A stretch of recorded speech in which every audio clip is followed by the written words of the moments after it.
Okay, I'm going to go over the 4.6 homework, starting with number 1.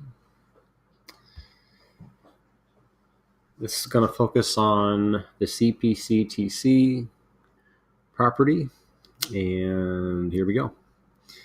So in number 1, we're given that angle A is congruent to angle C.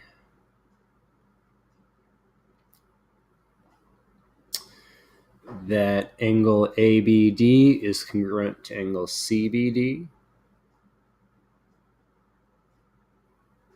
I should use 2 dashes here. Okay. And the question is AB congruent to CB? So is this AB congruent to BC? Question. Well, the answer is yes. And the reason is the following. BD is congruent to BD because the same segment, right? So BD, that segment, I'll highlight it actually, that's better. BD, this segment, is congruent to itself. Angle A is congruent to angle C, which is given, and then this is given. So the triangles are congruent because of side angle angle. So 2 angles and a non-included side. AB is congruent to CB because if those 2 triangles are congruent, then all the corresponding sides are also congruent. Therefore, they're congruent by corresponding parts of congruent triangles are congruent. CPC-TC, number 1. Then number 2. CN is congruent to WN. So CN is congruent to WN. Angle C is congruent to angle W. Is RN congruent to ON, right? So in other words, is RN congruent to ON? That's kind of your question. Well, the answer is yes. So CN is congruent to WN, and that's given. Now, what else? Well, look at that. Angle RNC is congruent to angle ONW with vertical angles, and you'll see that a lot where this angle and that angle are congruent because of vertical angles. So then we have what? Well, angle side angle. And so therefore those are congruent by CPC-TC. Good. And there we go. It is important to notice when doing these problems what triangles you're trying to show that are congruent, which in this case is the 2 yellow triangles here. And there are other triangles. It's good to identify which ones you need, and marking the drawing can help you do that. Next is number 4. Okay. Angle S is congruent to angle I. Angle S is congruent to angle I. And angle G is congruent to angle A. Angle G is congruent to angle A. Oh, I should use 2 dashes here. Okay. T is the midpoint of SI, so that's going to mean that these are congruent. That's the midpoint. Is SG congruent to IA? So we're asking ourselves, is SG, that's this long segment here, congruent to IA, right? So I'll just highlight it in yellow. So the question is this yellow segment congruent to this yellow, right? Are those the same? That's what we're trying to find. Looking at this, I can see what 2 triangles that we're referring to. And I'll go ahead and sketch those out. So the triangle I'm looking at is, first of all, there's that one, and then there's this one.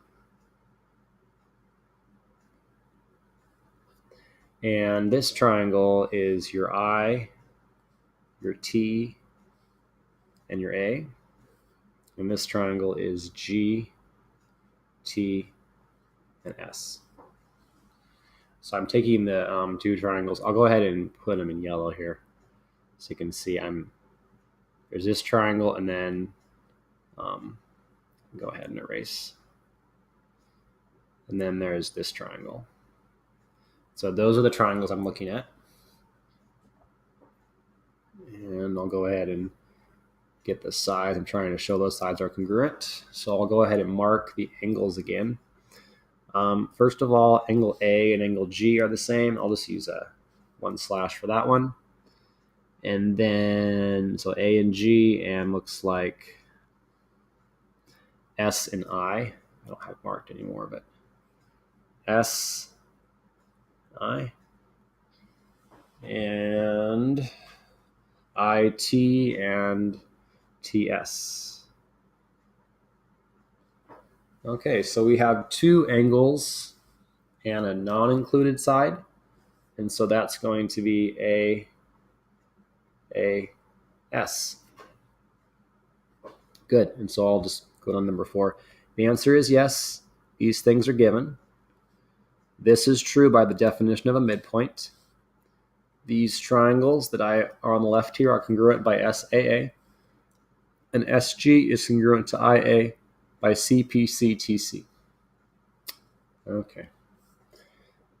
Next is 7. Number 7.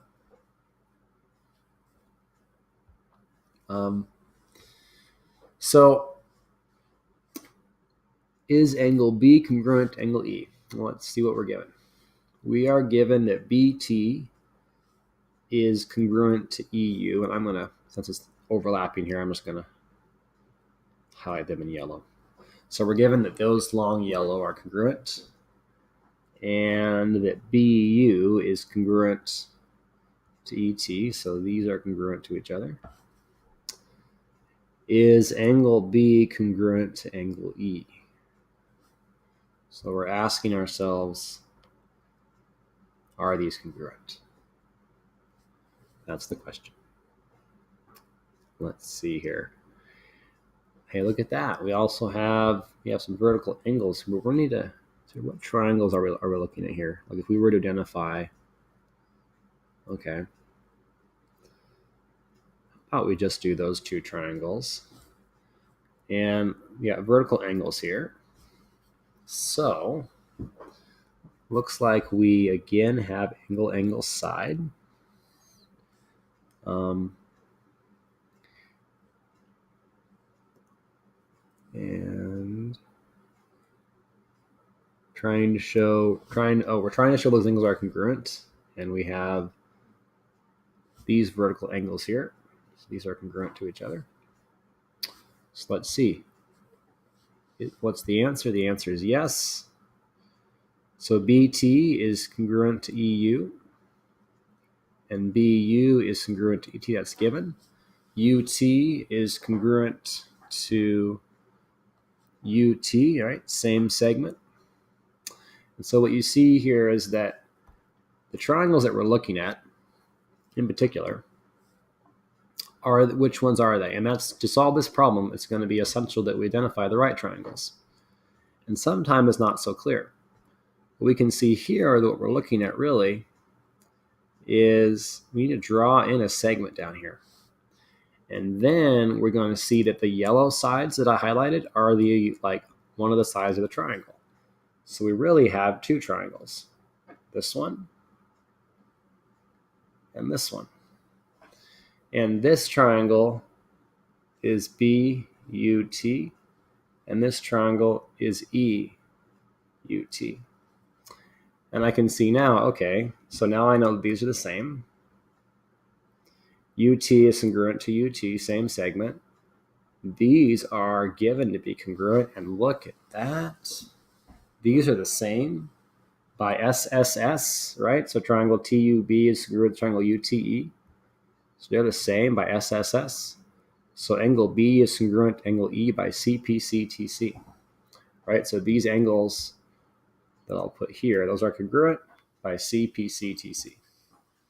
So yeah, it can take a while to identify exactly what triangles you want to be showing to be congruent, because initially it appears that I'll go ahead and erase this so I can show you. It appears initially that the triangles you're trying to show to be congruent are these two. But it turns out that it's actually going to work much better, based on what information we're given, to actually draw a line down here. And then you can see it's almost like you have two triangles overlapping. That will allow us to solve this problem much quicker. Okay. So there's 7. Next is number 8. Half is a parallelogram. Is HA congruent to HF? So let's see here. Is HA congruent to HF? That's the question. Well, the answer is cannot be determined. So HLF and LHA are congruent by ASA, but HA and HF are not corresponding sides, so we don't necessarily know they're congruent. Okay. So there's this thing about parallelograms, that these sides are parallel, making this a transversal of sorts, so these angles are going to be congruent to each other. And then these sides are also parallel, so that's going to make these be alternate interior angles. So those are congruent. So that's where the ASA comes from, that they're mentioning right here. Okay, so this is why those are congruent by ASA. But HA and HF, I'll go ahead and highlight that. So these are not corresponding sides, so they could be congruent. It's possible, but we don't actually know. And so that's why the answer is cannot be determined. Number 11. Is angle OND congruent to angle OCR and Y? Well, the answer is yes. The triangles are congruent by SAS, and the angles are congruent by CPCTC. So again, you start with SAS, you go to CPCTC. So why SAS? Well, for one, you can see you have vertical angles right here.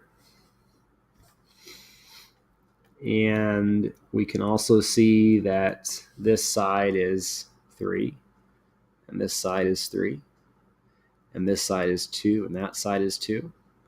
And so that means that these are congruent, and these are congruent. And so there's your SAS.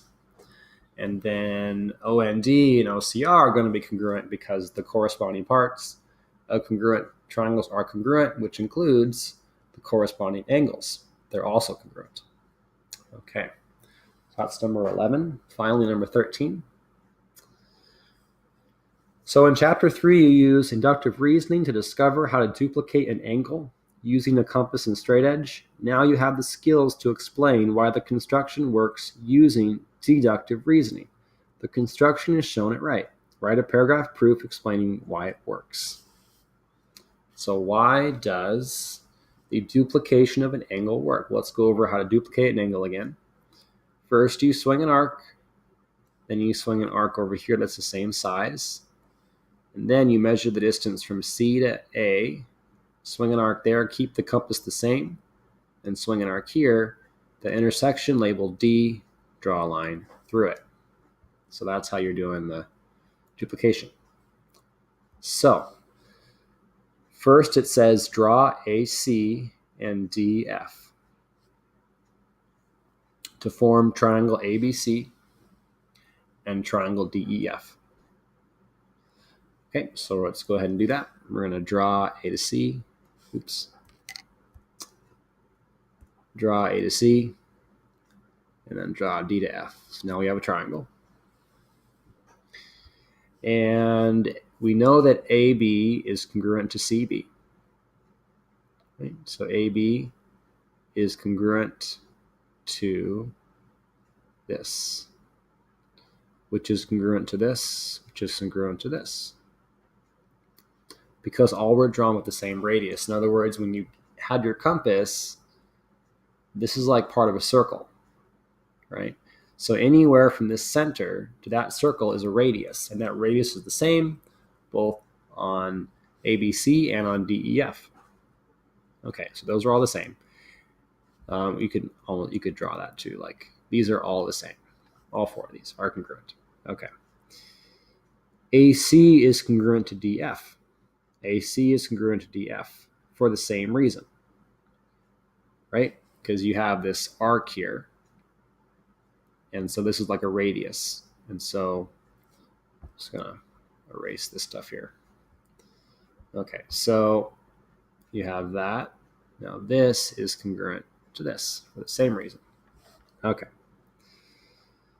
So there, both the triangles are congruent by SSS. Therefore, angle B and angle E are congruent by CPCTC.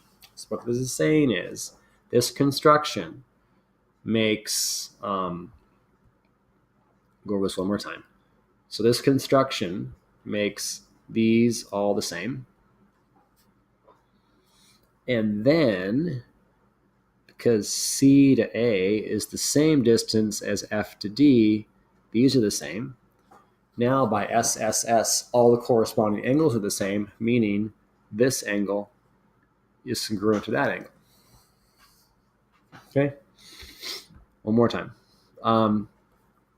So when I draw this arc here, I'm basically drawing part of a circle.